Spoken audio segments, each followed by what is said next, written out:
Welcome back to bedtime with Fall Asleep Fast. Today, we're going to read a short collection of classic sci-fi tales. Are you ready? Beyond Lies the Wub by Philip K. Dick. They had almost finished with the loading. Outside stood the Optus, his arms folded, his face sunk in gloom. Captain Franco walked leisurely down the gangplank, grinning. "What's the matter?" he said. "You're getting paid for all this." The Optus said nothing. He turned away, collecting his robes. The captain put his boot on the hem of the robe. "Just a minute. Don't go off. I'm not finished." "Oh?" The Optus turned with dignity. "I am going back to the village." He looked toward the animals and birds being driven up the gangplank into the spaceship. "I must organize new hunts." Franco lit a cigarette. "Why not? You people can go out into the veldt and track it all down again, but when we run out halfway between Mars and Earth..." The Optus went off, wordless. Franco joined the first mate at the bottom of the gangplank. "How's it coming?" he said. He looked at his watch. "We got a good bargain here." The mate glanced at him sourly. "How do you explain that?" "What's the matter with you? We need it more than they do." "I'll see you later, Captain." The mate threaded his way up the plank between the long-legged Martian go-birds into the ship. Franco watched him disappear. He was just starting up after him, up the plank, toward the port, when he saw it. My God! He stood staring, his hands on his hips. Peterson was walking along the path, his face red, leading it by a string. "I'm sorry, Captain," he said, tugging at the string. Franco walked toward him. "What is it?" The wub stood sagging, its great body settling slowly. It was sitting down, its eyes half shut. A few flies buzzed about its flank and it switched its tail. It sat. There was silence. "It's a wub," Peterson said. "I got it from a native for 50 cents. He said it was a very unusual animal, very respected." "This?" Franco poked the great sloping side of the wub. "It's a pig. A huge, dirty pig." "Yes, sir. It's a pig. The natives call it a wub." "A huge pig. It must weigh 400 pounds. Franco grabbed a tuft of the rough hair. The wub gasped. Its eyes opened small and moist. Then its great mouth twitched. A tear rolled down the wub's cheek and splashed on the floor. "Maybe it's good to eat," Peterson said nervously. "We'll soon find out," Franco said. The wub survived the takeoff, sound asleep in the hold of the ship. When they were out in space and everything was running smoothly, Captain Franco bade his men fetch the wub upstairs so that he might perceive what manner of beast it was. The wub grunted and wheezed, squeezing up the passageway. "Come on," Jones grated, pulling at the rope. The wub twisted, rubbing its skin off on the smooth chrome walls. It burst into the anteroom, tumbling down in a heap. The men leaped up. "Good Lord," French said. "What is it?" "Peterson says it's a wub," Jones said. "It belongs to him." He kicked at the wub. The wub stood up unsteadily, panting. "What's the matter with it?" French came over. "Is it going to be sick?" They watched. The wub rolled its eyes mournfully. It gazed around at the men. "I think it's thirsty," Peterson said. He went to get some water. French shook his head.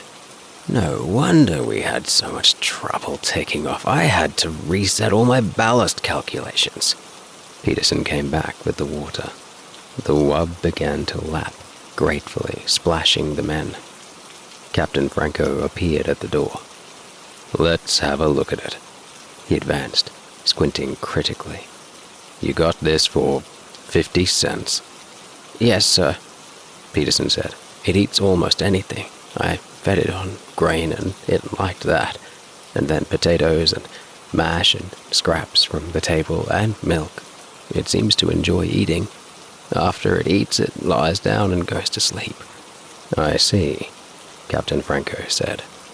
Now, as to its taste, that's the real question. I doubt if there's much point in fattening it up any more. It seems fat enough to me already. Where's the cook? I want him, here. I want to find out. The wub stopped, lapping, and looked up at the captain. Really, Captain, the wub said. I suggest we talk of other matters. The room was silent. What was that? Franco said. Just now. The wub, sir, Peterson said. It spoke. They all looked at the wub. What did it say? What did it say? It suggested we talk about other things. Franco walked toward the wub. He went all around it, examining it from every side. Then he came back over and stood with the men. I wonder if there's a native inside it, he said thoughtfully. Maybe we should open it up and have a look. Oh, goodness, the wub cried. Is that all you people can think of? Killing and cutting? Franco clenched his fists. Come out of there. Whoever you are, come out. Nothing stirred. The men stood together, their faces blank, staring at the wub. The wub swished its tail. It belched suddenly. Oh, I beg your pardon, the wub said. I don't think there's anyone in there, Jones said in a low voice. They all looked at each other. The cook came in. Do you want me, Captain? He said. What's this thing? This is a wub, Franco said. It's to be eaten. Will you measure it and figure out? I think we should have a talk, the wub said. I'd like to discuss this with you, Captain, if I might. I can see that you and I do not agree on some basic issues. The captain took a long time to answer. The wub waited good-naturedly, licking the water from its jowls. Come into my office, the captain said, at last. He turned and walked out of the room. The wub rose and padded after him. The men watched it go out. They heard it climbing the stairs. I wonder what the outcome will be, the cook said. Well, I'll be in the kitchen. Let me know as soon as you're here.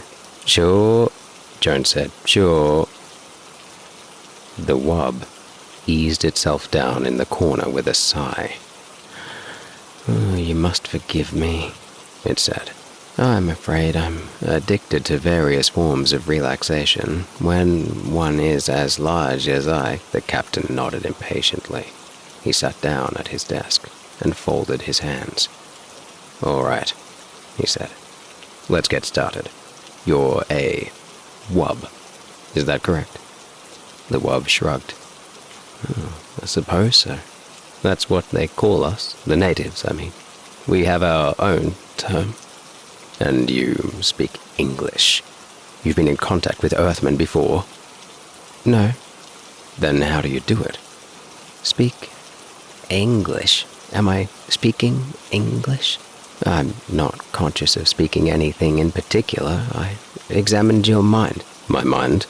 I studied the contents, especially the semantic warehouse, as I refer to it. I see, the captain said. Telepathy. Of course. We are a very old race, the wub said. Very old and very ponderous. It is difficult for us to move around. You can appreciate that anything so slow and heavy would be at the mercy of more agile forms of life. There was no use in our relying on physical defenses, how could we win? Too heavy to run, too soft to fight, too good-natured to hunt for game. How do you live?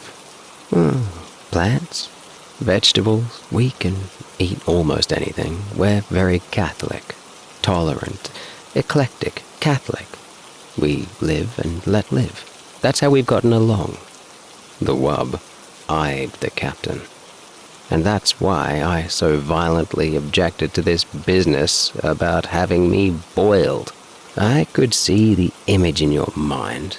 Most of me in the frozen food locker, some of me in the kettle, a bit for your pet cat. So you read minds? The captain said. How interesting. Anything else? I mean, what else can you do along those lines? Oh, few odds and ends, the wub said, absently, staring around the room. A nice apartment you have here, Captain. You keep it quite neat. I respect life forms that are tidy. Some Martian birds are quite tidy. They throw things out of their nests and sweep them. Indeed, the captain nodded. But to get back to the problem, quite so. You spoke of dining on me.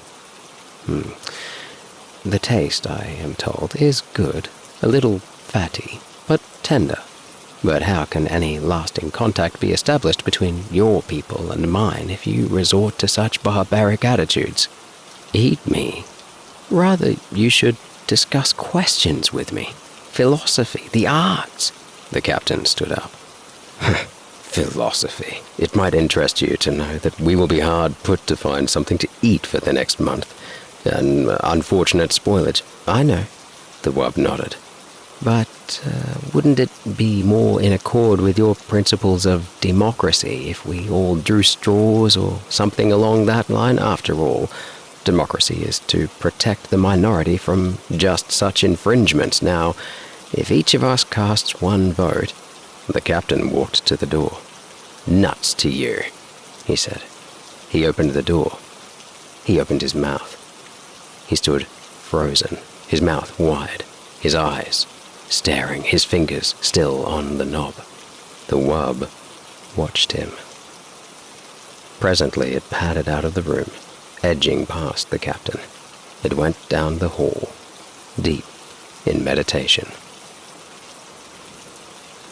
The room was quiet. So you see, the wub said, we have a common myth. Your mind contains many familiar myth symbols. Ishtar, Odysseus. Peterson sat silently, staring at the floor. He shifted in his chair. Go on, he said. Please go on. I find in your Odysseus a figure common to the mythology of most self-conscious races. As I interpret it, Odysseus wanders as an individual, aware of himself as such. This is the idea of separation from family and country, the process of individuation. But Odysseus returns to his home. Peterson looked out the port window, at the stars, endless stars, burning intently in the empty universe. Finally, he goes home, as must all creatures. The moment of separation is a temporary period, a brief journey of the soul. It begins, it ends. The wanderer returns to land and race. The door opened. The wub stopped, turning its great head. Captain Franco came into the room, the men behind him. They hesitated at the door. Are you all right? French said. Do you mean me? Peterson said, surprised. Why me? Franco lowered his gun. Come over here, he said to Peterson. Get up and come here. There was silence. Go ahead, the wub said. It doesn't matter. Peterson stood up. What for? It's an order. Peterson walked to the door. French caught his arm. What's going on? Peterson wrenched loose. What's the matter with you? Captain Franco moved toward the wub. The wub looked up from where it lay in the corner, pressed against the wall. It is interesting, the wub said, that you are obsessed with the idea of eating me. I wonder why. Get up, Franco said. If you wish. The wub rose, grunting. Oh, be patient. It's difficult for me. It stood, gasping, its tongue lolling foolishly. Shoot it. Now, French said. For God's sake, Peterson exclaimed. Jones turned to him quickly, his eyes grey with fear. You didn't see him, like a statue standing there, his mouth open. If we hadn't come down, he'd still be there. Who? The captain? Peterson stared around. But he's all right now. They looked at the wub, standing in the middle of the room, its great chest rising and falling. Come on, Franco said. Out of the way. The men pulled aside toward the door. You are quite afraid, aren't you? The wub said. Have I done anything to you? I am against the idea of hurting. All I have done is try to protect myself. Can you expect me to rush eagerly to my death? I am a sensible being like yourselves. I was curious to see your ship, learn about you. I suggested to the native. The gun jerked. See, Franco said. I thought so. The wub settled down, panting. It put its paw out, pulling its tail around it. It is very warm, the wub said. I understand that we are close to the jets. Atomic power. You have done many wonderful things with it, technically. Apparently your scientific hierarchy is not equipped to solve moral, ethical... Franco turned toward the men, crowding behind them, wide-eyed, silent. I'll do it. You can watch. French nodded. Try to hit the brain. It's no good for eating. Don't hit the chest. If the rib cage shatters, we'll have to pick bones out. Listen, Peterson said, licking his lips. Has it done anything? What harm has it done? I'm asking you. And anyhow, it's still mine. You have no right to shoot it. It doesn't belong to you. Franco raised his gun. I'm going out, Jones said, his face white and sick. I don't want to see it. Me too, French said. The men straggled out, murmuring. Peterson lingered at the door. It was talking to me about myths, he said. It wouldn't hurt anyone. He went outside. Franco walked toward the wub. The wub looked up slowly. It swallowed. A very foolish thing, it said. I am sorry that you want to do it. There was a parable that your savior related. It stopped, staring at the gun. Can you look me in the eye and do it? The wub said. Can you do that? The captain gazed down. I can look you in the eye, he said. Back on the farm we had hogs, dirty razorback hogs. I can do it. Staring down at the wub, into the gleaming, moist eyes, he pressed the trigger. The taste was excellent. They sat glumly around the table, some of them hardly eating at all. The only one who seemed to be enjoying himself was Captain Franco. More? He said, looking around. More and some wine, perhaps. Not me, French said. I think I'll go back to the chart room. Me too, Jones stood up, pushing his chair back. I'll see you later. The captain watched them go. Some of the others excused themselves. What do you suppose the matter is? The captain said. He turned to Peterson. Peterson sat, staring down at his plate, at the potatoes, the green peas, and at the thick slab of tender, warm meat. He opened his mouth. No sound came. The captain put his hand on Peterson's shoulder. It's only organic matter now, he said. The life essence is gone. He ate, spooning up the gravy with some bread. I myself love to eat. It is one of the greatest things that a living creature can enjoy. Eating, resting, meditation, discussing things. Peterson nodded. 2 more men got up and went out. The captain drank some water and sighed.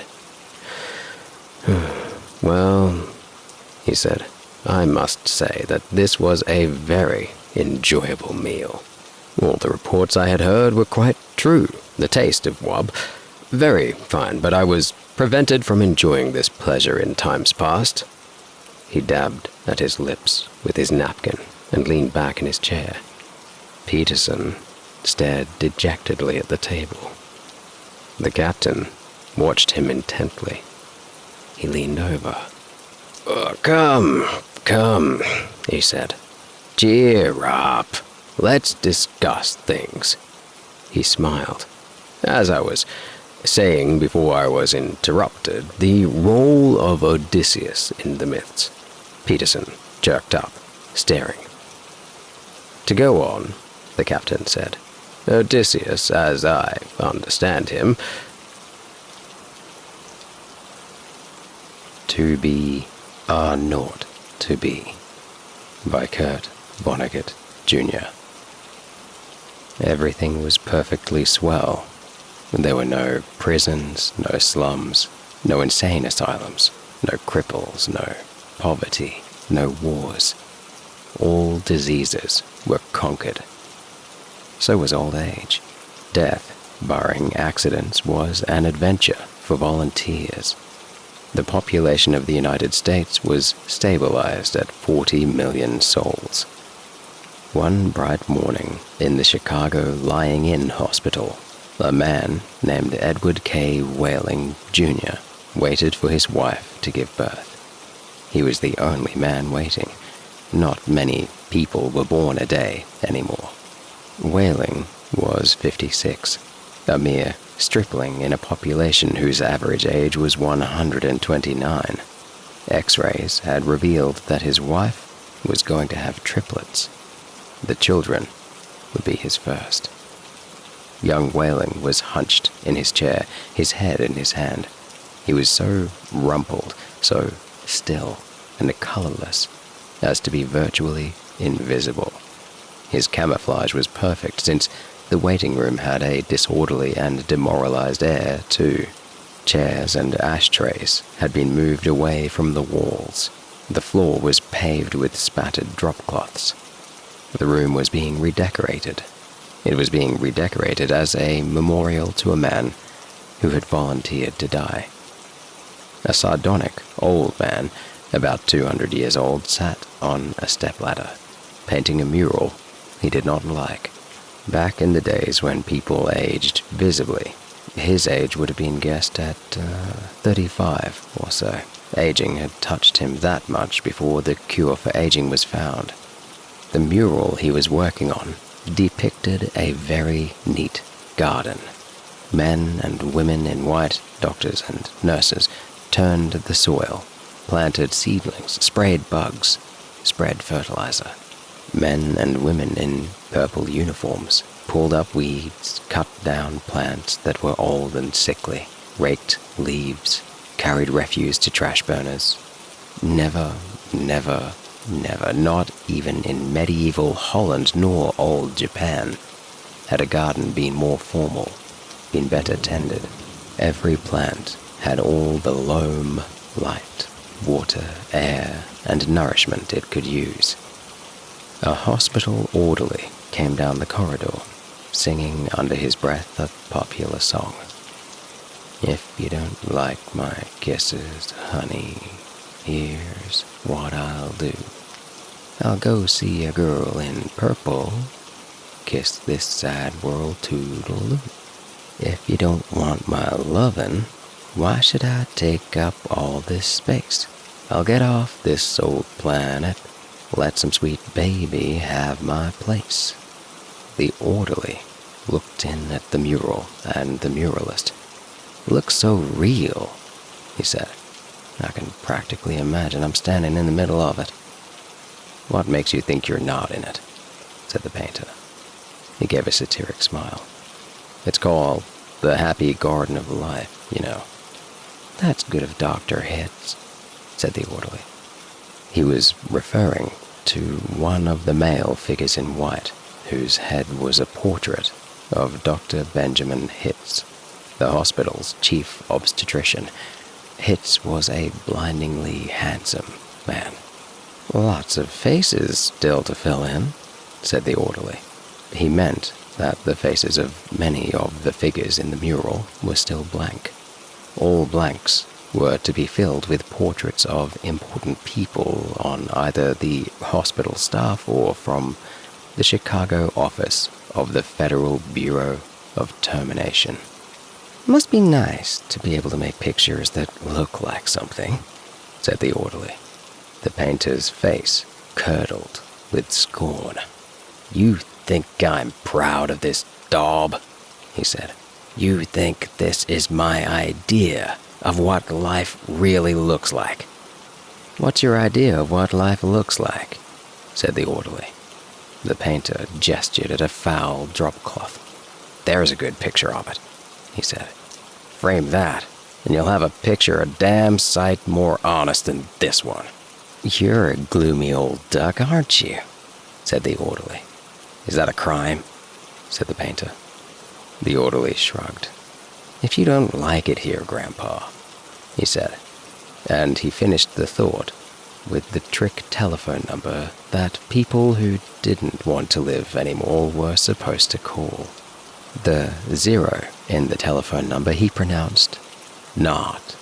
The number was 2BR not 2B. It was the telephone number of an institution whose fanciful sobriquets included Automat, Birdland, Cannery, Catbox, Delouser, Easy Go, Goodbye Mother, Happy Hooligan, Kiss Me Quick, Lucky Pierre, Sheep Dip, Wearing Blender, Weep No More, and Why Worry? To be or not to be was the telephone number of the municipal gas chambers of the Federal Bureau of Termination. The painter thumbed his nose at the orderly. "When I decide it's time to go," he said, "it won't be at the Sheep Dip." A do-it-yourselfer, eh?" said the orderly. "Messy business, Grandpa. Why don't you have a little consideration for the people who have to clean up after you?" The painter expressed with an obscenity his lack of concern for the tribulations of his survivors. "The world could do with a good deal more mess, if you ask me," he said. The orderly laughed and moved on. Wailing, the waiting father mumbled something without raising his head, and then he fell silent again. A coarse, formidable woman strode into the waiting room on spike heels. Her shoes, stockings, trench coat, bag, and overseas cap were all purple. The purple the painter called the color of grapes on Judgment Day. The medallion on her purple musette bag was the seal of the Service Division of the Federal Bureau of Termination, an eagle perched on a turnstile. The woman had a lot of facial hair, an unmistakable mustache, in fact. A curious thing about gas chamber hostesses was that no matter how lovely and feminine they were when recruited, they all sprouted mustaches within 5 years or so. "This where I'm supposed to come?" she said to the painter. "A lot would depend on what your business is," he said. "You aren't about to have a baby, are you?" "They told me I was supposed to pose for some picture," she said. "My name's Leora Duncan." She waited. "And you dunk people," he said. "What?" she said. "Skip it," he said. "That sure is a beautiful picture," she said. "Looks just like heaven or something." "Or something," said the painter.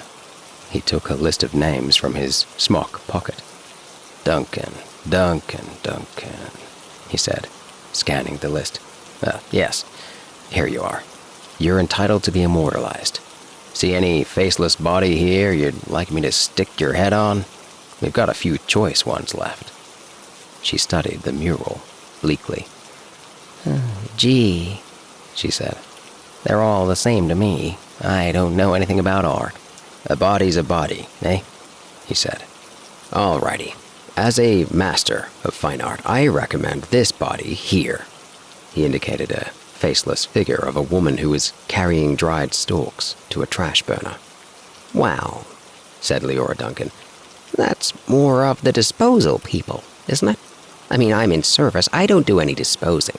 The painter clapped his hands in mock delight. "You say you don't know anything about art, and then you prove in the next breath that you know more about it than I do.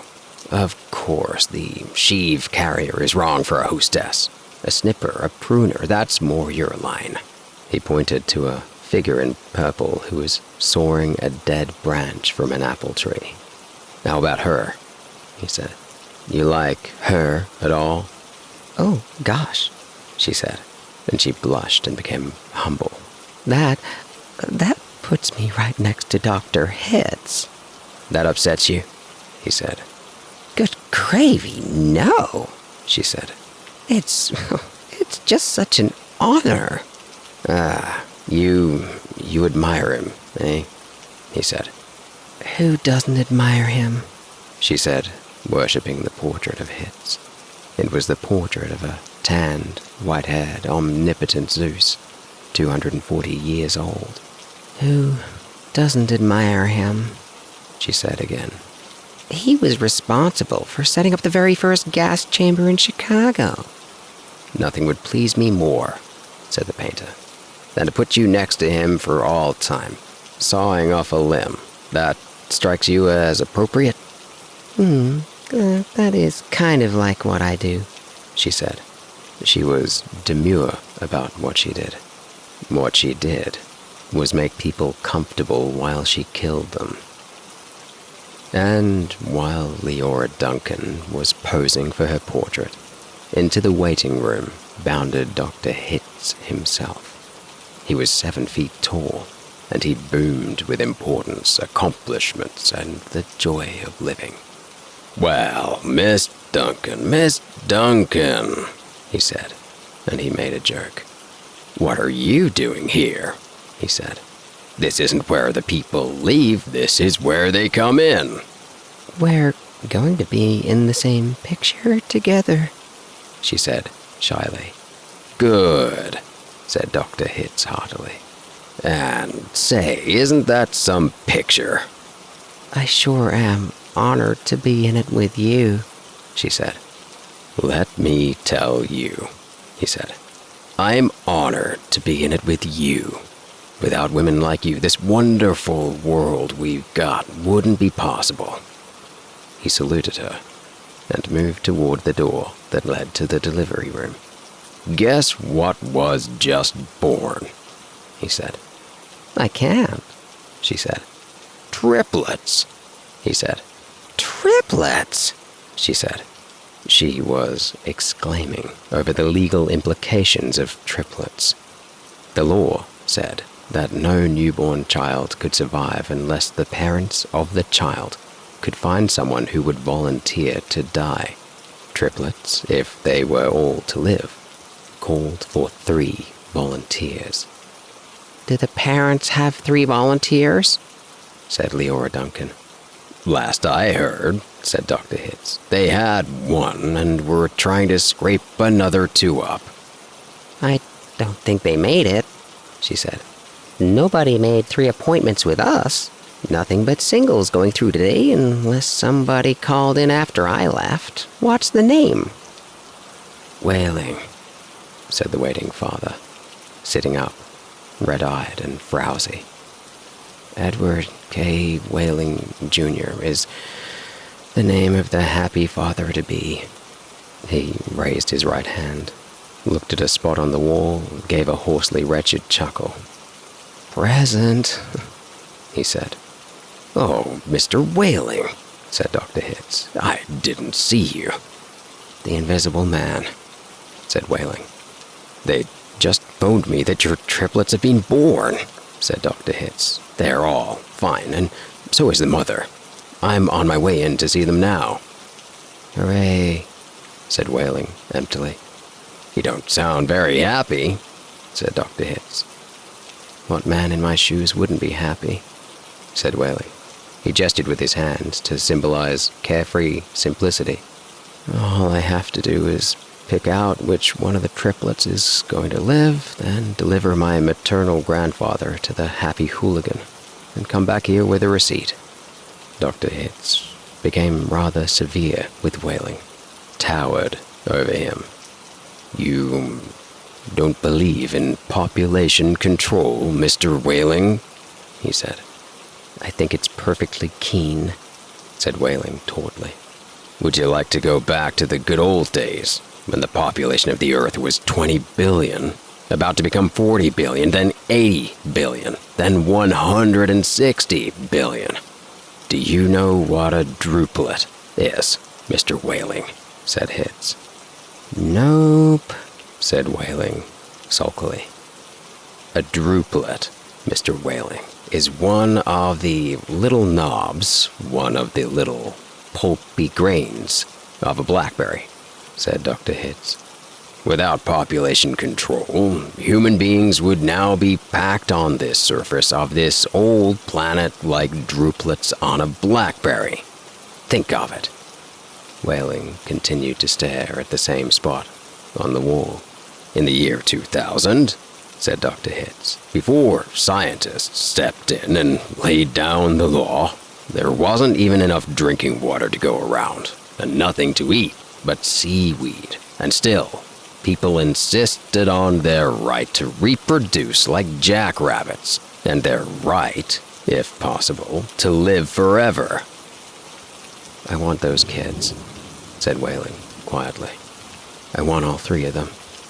"Of course you do," said Dr. Hitz. "That's only human." "I don't want my grandfather to die, either," said Whaling. "Nobody's really happy about taking a close relative to the cat box," said Dr. Hitz gently, sympathetically.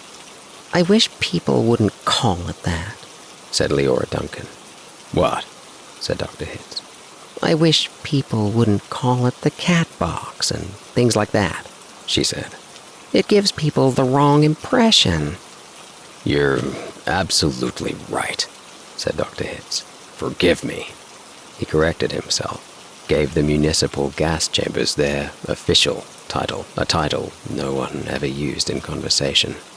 "I should have said Ethical Suicide Studios," he said. "That sounds so much better," said Leora Duncan.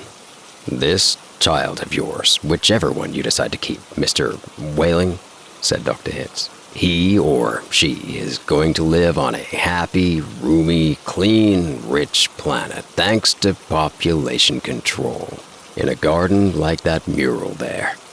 He shook his head. 2 centuries ago, when I was a young man, it was a hell that nobody thought could last another 20 years.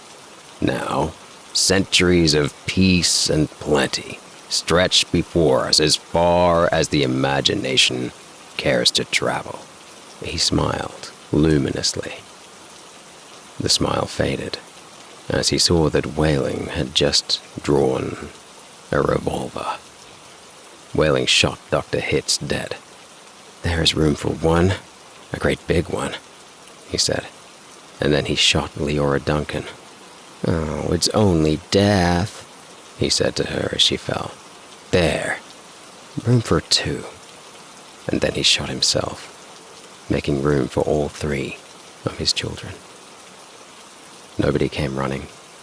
Nobody, seemingly, heard the shots. The painter sat on the top of his stepladder, looking down reflectively on the sorry scene. The painter pondered the mournful puzzle of life, demanding to be born and once born, demanding to be fruitful, to multiply and to live as long as possible, to do all that on a very small planet that would have to last forever. All the answers that the painter could think of were grim. Even grimmer, surely, than a cat box, a happy hooligan, an easy-go. He thought of war. He thought of plague. He thought of starvation. He knew that he would never paint again. He let his paintbrush fall to the drop cloths below. And then he decided he had had about enough of life in the happy garden of life too. And he came slowly down from the ladder. He took Whaling's pistol, really intending to shoot himself. But he didn't have the nerve. And then he saw the telephone booth in the corner of the room. He went to it, dialed the well-remembered number. 2BR not 2B. Federal Bureau of Termination, said the very warm voice of a hostess. How soon could I get an appointment? He asked, speaking very carefully. We could probably fit you in late this afternoon, sir, she said.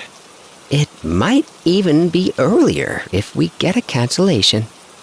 All right, said the painter. Fit me in, if you please. And he gave her his name, spelling it out. Thank you, sir, said the hostess. Your city thanks you. Your country thanks you. Your planet thanks you. But the deepest thanks of all is from future generations.